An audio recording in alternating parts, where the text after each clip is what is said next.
2 ஆக்டுக்கும் நடுவில் கான்ஃப்ளிக்ஸ் வந்துச்சுன்னா ரீசெண்டாக வந்த ஆக்ட் தான் ப்ரிவைல் ஆகுமா? ஆமாம், நான் அப்சன்ட் கிளாஸ் படி ஒரு 2 ஆக்டுக்கு நல்ல கான்ஃப்ளிக்ஸ் வருதுன்னு வச்சுக்கோங்களேன். அதில் எந்த ஆக்ட் ரீசெண்டாக வந்துச்சோ அந்த ஆக்ட் தான் ப்ரீவியஸ் ஆக்டை ப்ரிவைல் பண்ணும் அப்படின்னு சொல்கிறாங்க.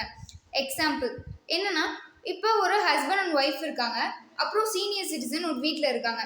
சீனியர் சிட்டிசன் அவங்களோட பையனுக்கு அவங்களோட ப்ராப்பர்ட்டியை எழுதி வச்சிடுறாரு, வீட்டையே எழுதி வச்சிடறாருன்னு வச்சுக்கோங்களேன்.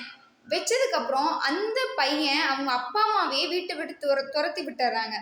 இது ஒரு சைடு இருக்கட்டும்.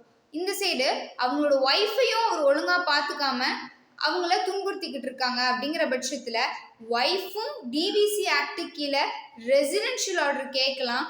அதே மாதிரி அவங்களுடைய பேரண்ட்ஸ் இருக்காங்க இல்லையா, அவங்க maintenance and welfare of parents and senior citizen act 2007 கீழே அவங்களும் ரெசிடென்ஷியல் ஆர்டர் கேட்கலாம்.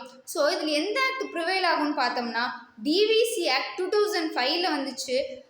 Maintenance and welfare of parents and senior citizen act 2007 வந்துச்சு.